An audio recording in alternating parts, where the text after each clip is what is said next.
오늘 우리에게 주시는 하나님 말씀은 마가복음 8장 34절 말씀입니다. 신약성경 67면 마가복음 8장 34절 말씀입니다. 이 계시의 말씀을 제가 받들어 읽어드릴 때 살아계신 하나님 음성 들으실 수 있기를 바랍니다. 무리와 제자들을 불러 이르시되 누구든지 나를 따라오려거든 자기를 부인하고 자기 십자가를 지고 나를 따를 것이니라. 아멘.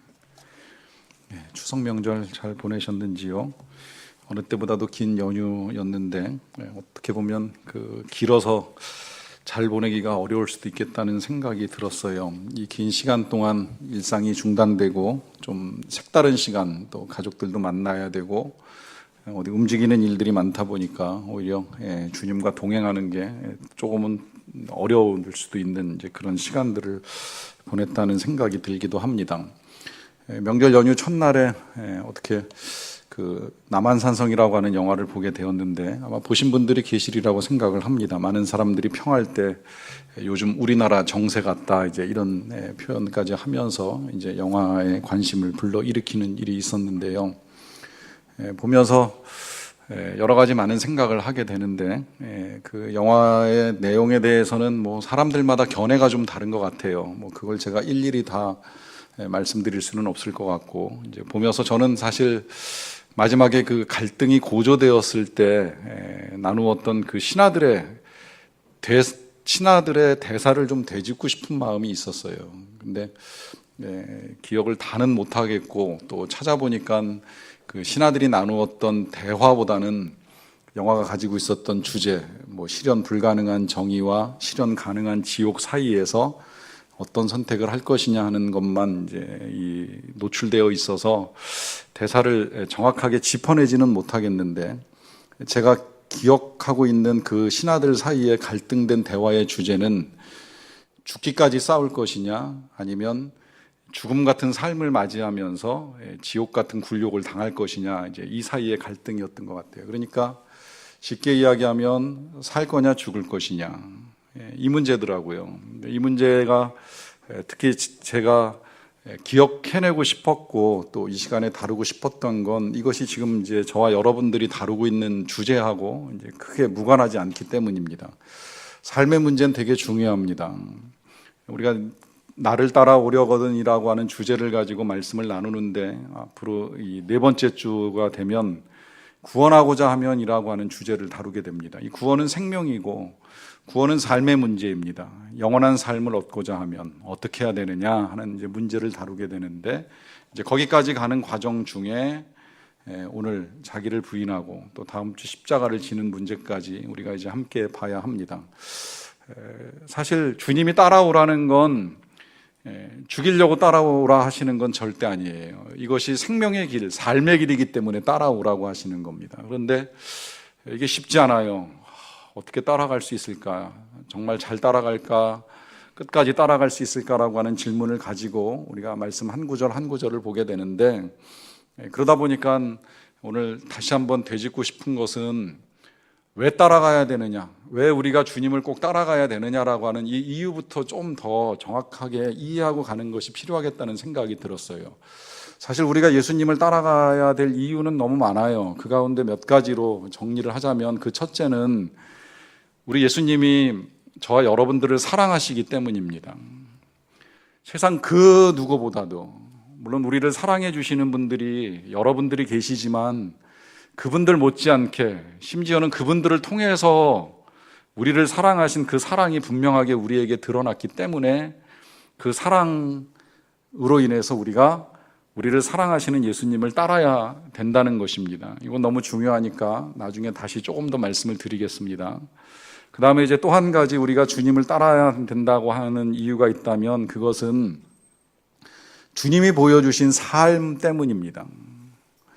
주님이 이 땅에 오셔서 보여주신 삶, 특히 그 공생의 3년을 사시면서 말씀하시고 그 몸으로 보여주시면서 가르쳐 주셨던 그 삶 속에 우리가 어떻게 살아야 되는지, 어떻게 사는 것이 진짜 잘 사는 것인지, 여기서 잘 산다는 건 부유하게 산다는 의미가 아닙니다. 바르게 살고 옳게 살고 행복하게 사는 길인지를 우리 예수님이 정확하게 보여주셨기 때문에 주님을 따라가야 된다는 거예요. 또 한 가지 이유를 꼽으라고 하면 주님을 따라가는 그것이 우리가 하나님께로 가는 길이고 생명이고 진리이기 때문입니다. 우리 예수님 이렇게 말씀하신 거 들어보셨을 거예요. 내가 곧 길이요 진리요 생명이니 나로 말미암지 않고는 아버지께로 올 자가 없느니라. 자, 아버지께로 온다는 게 되게 중요합니다. 아버지께로 가야 생명이 있습니다. 거기가 천국이고 거기가 영원한 삶의 자리이고 거기가 우리가 돌아가야 될 본향이고 거기에 이제 더 이상 고통 없는, 죽음 없는, 질병 없는 우리가 꿈꾸는 삶이 예비되어 있습니다. 그 아버지께로 가는 길, 그 길이 예수님, 그 길을 갈 수 있도록 세상 헛된 속임수를 다 물리치고 진리 따라 갈 수 있는 방법을 주시는 분이 우리 예수님이시기 때문에 따라가야 된다는 거예요. 명절에 고향을 다녀오신 분들이 계시리라고 생각을 합니다. 먼 길을 다녀오시느라고 수고하셨는데요. 그 길이 때로 쉽게도 가지만 이번에 보니까 올라오실 때 좀 힘드셨던 것 같아요. 보니까 추석 지나고 귀경길이 계속 혼잡해서 우리 교회 전도사님도 9시간 만에 오셨다고 말씀하시더라고요. 그 경험이 처음은 아니실 거라고 생각을 합니다. 매번 명절 때가 되면 쉽게 갔다 오는 날도 있지만 어떤 날은 가는데도 오래 걸리고 오는데도 시간이 오래 걸려서 되게 힘들어요. 근데 그럼에도 불구하고 그 길 가는 걸 멈추지 않는 이유는 가면 거기 부모님도 계시고 아니라면 가족들이 있거나 아니면 어렸을 때 살았던 삶의 자리가 있습니다. 이제 이걸 우리가 고향이라고 보통 표현을 하는데 고향 땅을 밟으며 가족들을 만나며 몇 개월 동안 못 뵈었던 어르신들을 뵈며 그 일이 너무나도 귀하다 보니까 그 고향을 가기 위해서 이제 먼 길을 가는 수고를 마다하지 않고 가는 일을 하게 됩니다.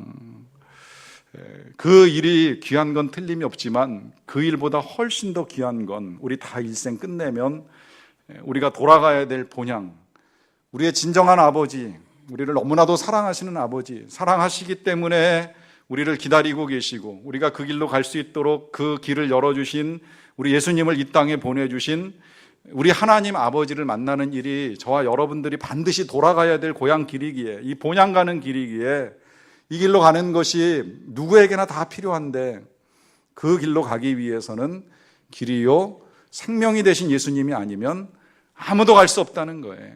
우리의 힘으로 우리의 수고로 어떤 노력으로도 감히 그 길로 갈 수 없습니다. 그러다 보니까 우리 예수님께서 아주 분명하게 말씀을 하시는 거예요. 나를 따라와라. 초청하시는 겁니다.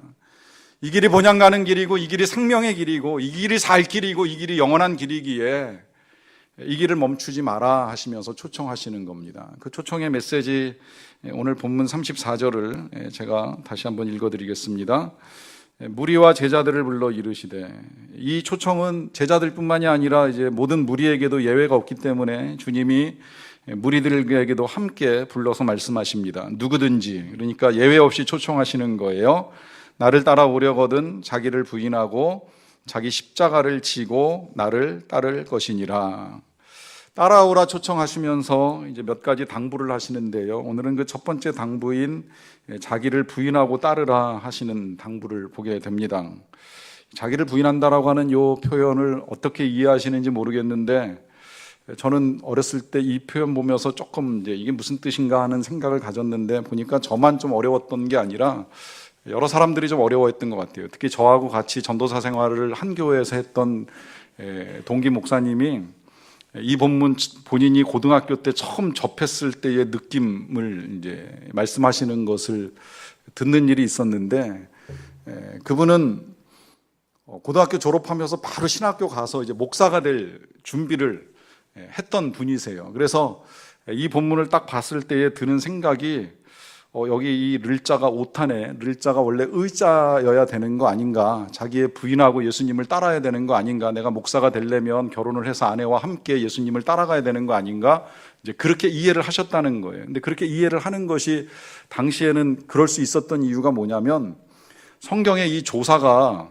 잘못 붙어 있었던 데가 몇 군데 있었어요. 그 대표적인 것이 옛날 우리 주기도문입니다. 옛날 주기도문 보면 나라 가 이마옵시고인데 나라 이 이마옵시고잖아요. 근데 이게 발음이 잘 안 되니까 나라에로, 저도 오랫동안 나라에 이마옵시고 우리나라에 이마옵시고 이렇게 주기도문을 이해했는데 나중에 보니까 그게 애가 아니라 이고, 이도 정확하게는 가로 붙어야 되는데 이게 이로 붙어가지고 좀 혼동이 왔었던 것 같아요. 그러니까 그 이해를 가지고 이 본문을 보면 자기의 부인하고 예수님을 따르는 게 맞을 것처럼 느껴져요. 그래서 이거 오타라고 생각했는데 절대 오타는 아니고 그냥 자기를 부인하는 게 맞습니다.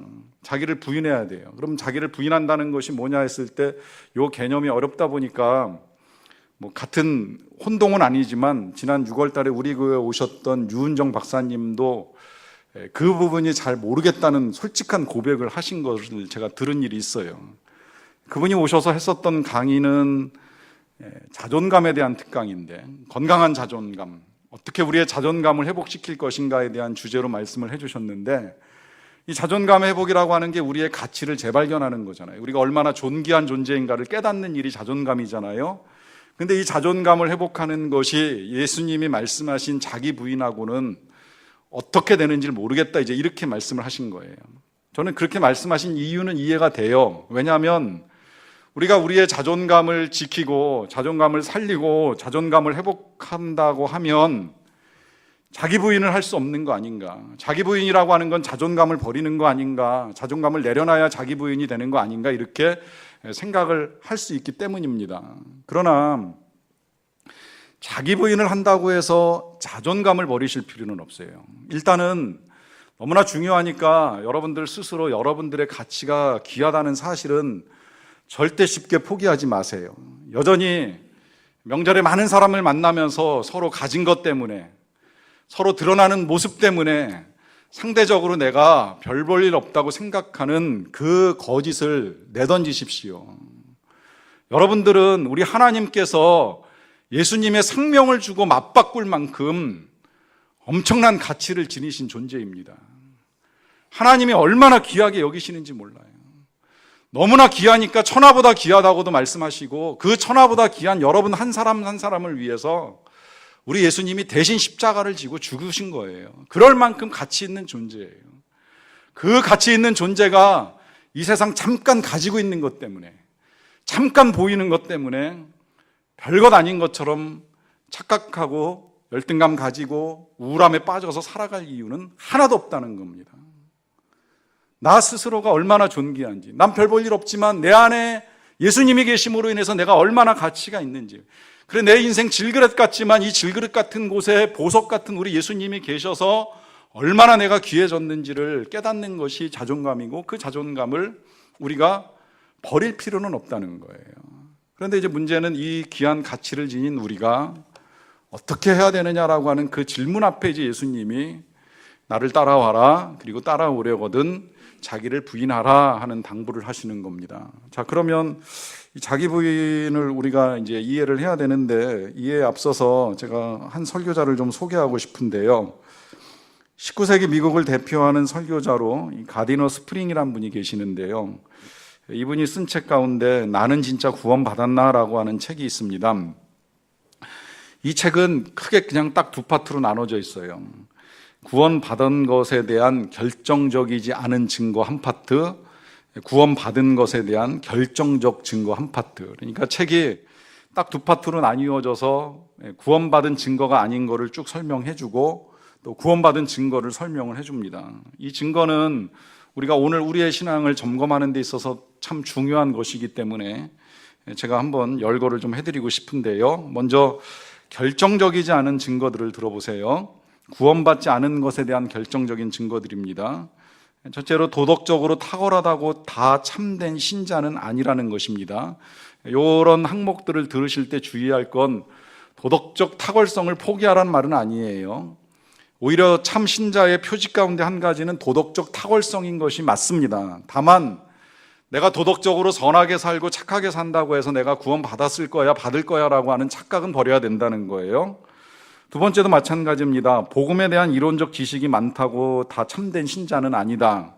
이 말은 복음에 대한 이론적 지식이 불필요하다는 게 아니고, 복음에 대한 이론적 지식도 필요하지만 그것이 많다고 해서 참된 신자는 아닐 수도 있다는 거예요. 세 번째로 신앙의 모양을 보인다고 해서 다 참된 신자는 아닙니다. 물론 그렇지요. 신앙의 내용이 있어야 되는데 그렇다고 모양도 포기할 수는 없습니다. 내용이 있다면 모양도 분명히 드러날 것입니다. 네 번째로 탁월한 은사를 지녔다고 해서 다 참된 신자는 아니다. 또 죄를 깊이 깨달았다고 해서 다 참된 신자는 아니다. 구원받았다고 확신한다고 해서 다 참된 신자는 아니다. 회심한 때를 안다고 해서도 다 참된 신자는 아니다라고 말합니다. 자, 그렇다면 반대로 구원받은 것에 대한 결정적 증거들을 말씀드릴게요. 하나님을 진정으로 사랑하는가? 이거 이렇게도 질문해도 좋을 것 같아요. 예수님을 진정으로 사랑하는가?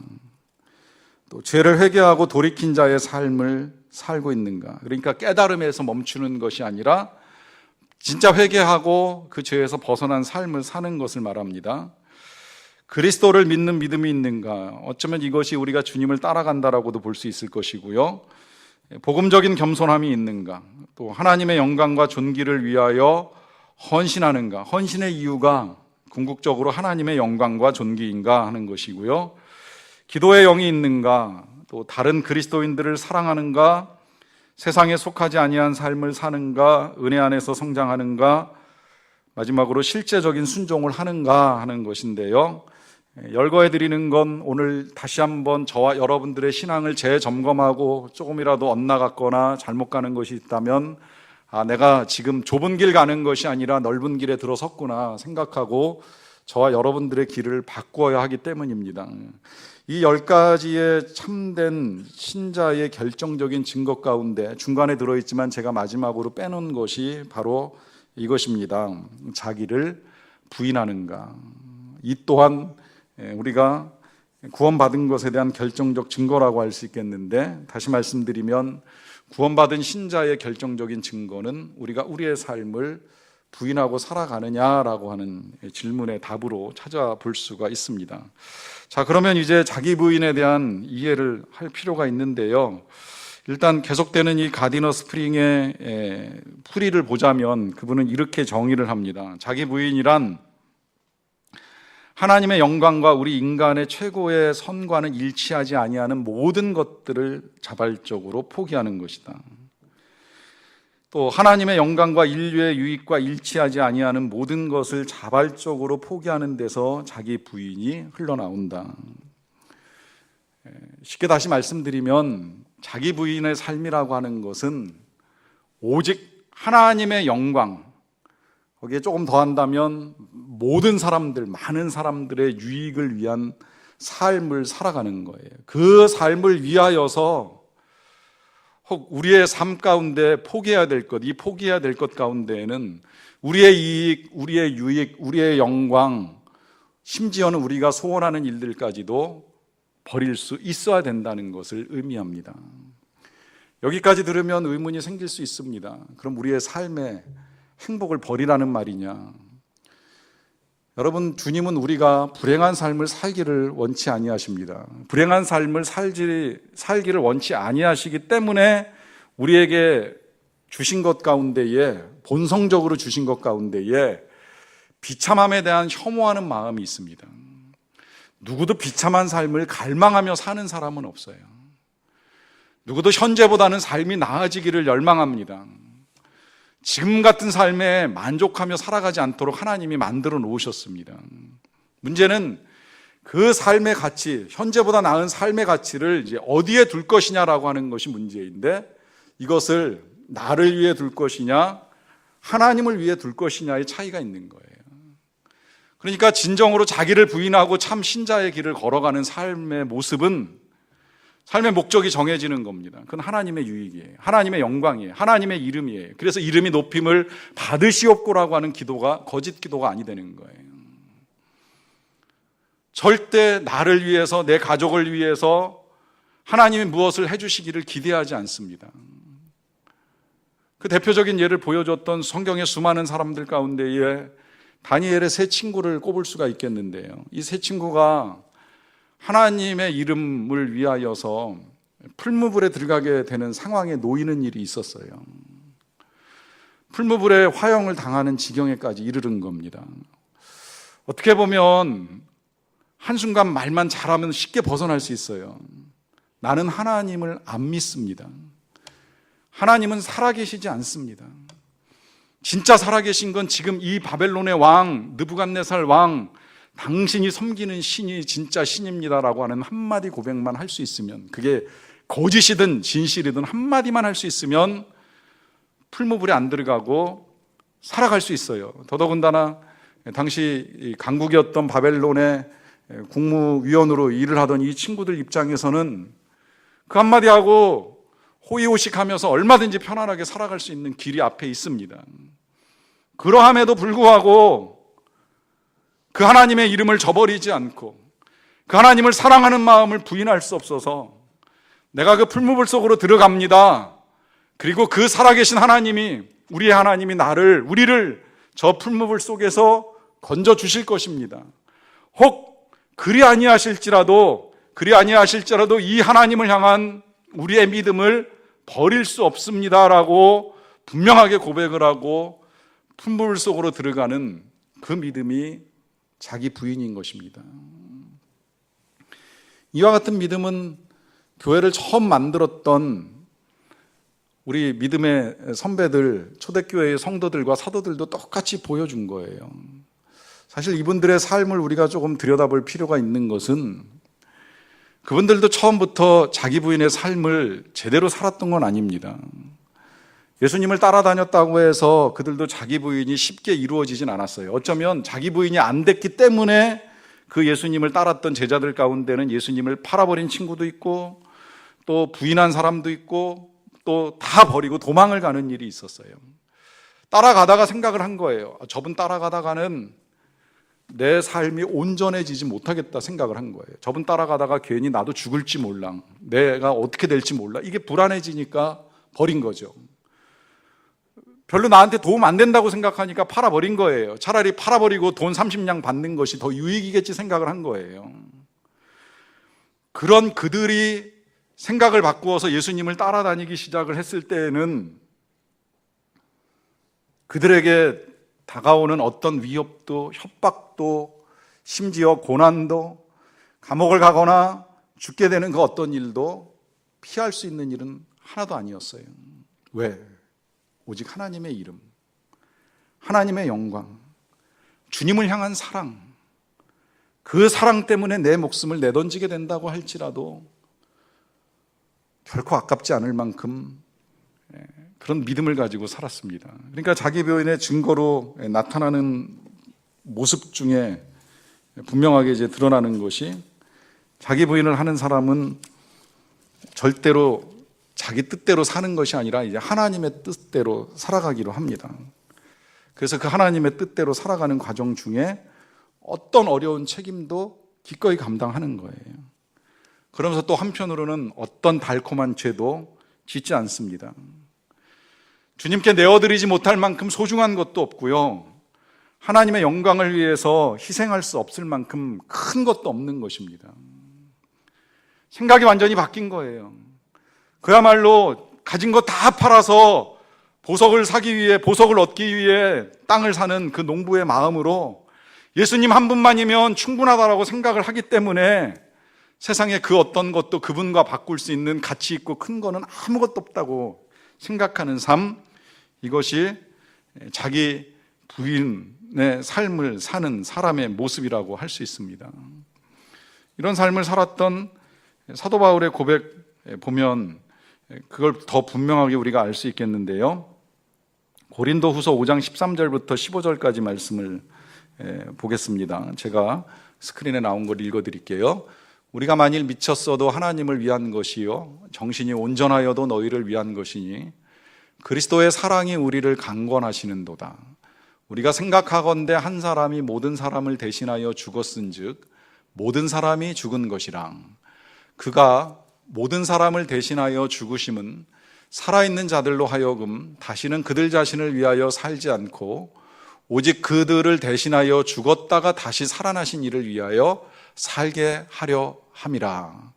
여기 이 15절 말씀을 보시게 되면 이제 그는 예수님이시잖아요. 우리 예수님이 모든 사람을 대신하여 죽으심은 살아있는 자들로 하여금, 그러니까 우리들로 하여금 다시는 우리들 자신을 위하여 살지 않고 오직 그들을 대신하여, 그러니까 우리들을 대신하여 죽었다가 다시 살아나신 이 예수님을 위하여 살게 하려 함이라. 그래서 예수님이 죽으셨다는 거예요. 그래서 이제 우리의 삶은 우리를 위하여 사는 것이 아니라 이 예수님을 위하여 사는 삶이어야 된다는 거죠.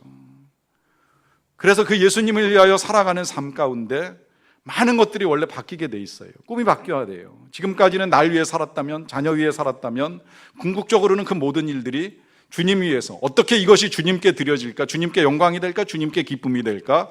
주님이 이 일을 기뻐하실까? 주님이 이 일을 원하실까? 여기에 초점이 맞춰지는 거예요. 생각과 판단, 우리가 지난주에 보았던 거, 사람의 일 생각하면서 사탄의 일을 만들어가는 것이 아니라 하나님의 일을 생각하면서 그 일을 따라가는 겁니다. 그 일을 따라가는 과정 중에 우리 예수님처럼 십자가를 져야 되고 고난을 당하는 일들이 있을 수는 있겠지만 그 일들이 있다고 할지라도 주저하거나 망설이지 않고 그 길로 가겠다라고 하는 분명한 결단을 하고 가는 것이지요. 여기까지 말씀을 나누면 어쩌면 정말 주님 따라가는 것 너무 힘들어서 포기해야 되는 건 아닌가라고 하는 생각을 하실지도 모르겠다는 생각을 합니다. 사실 이 길이 쉽지는 않습니다.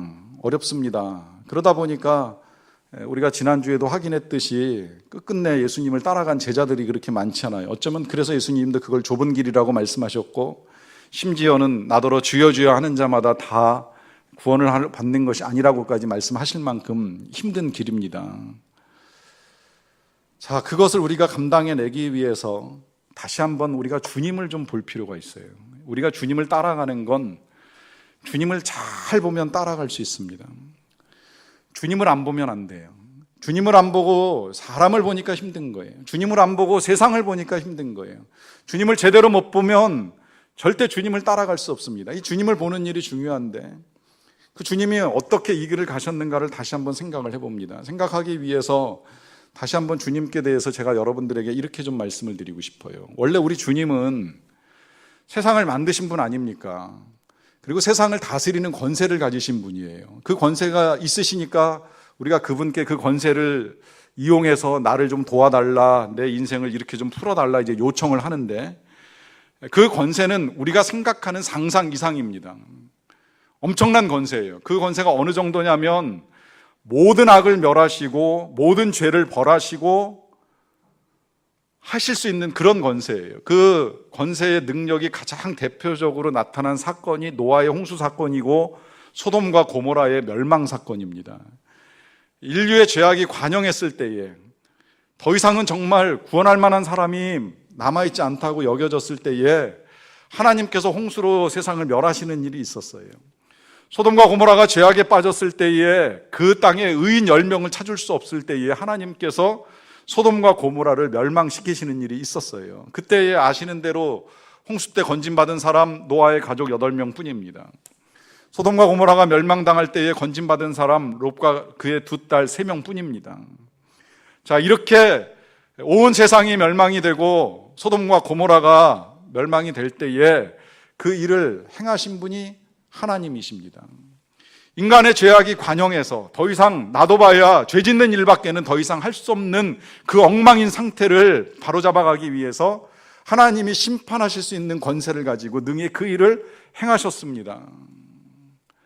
그와 같은 권세를 지니신 하나님의 유일하신 아들 예수님이 오늘날 그 시대와 별반 다를 것이 없는 이 시대에 아무도 의인이 없는 시대에 모든 사람이 죄를 범하였으며 하나님의 영광에 이룰 수 없는 이 시대에 우리를 살리고 우리를 구원하시기 위해서 그 아드님이 이 땅에 오신 거예요.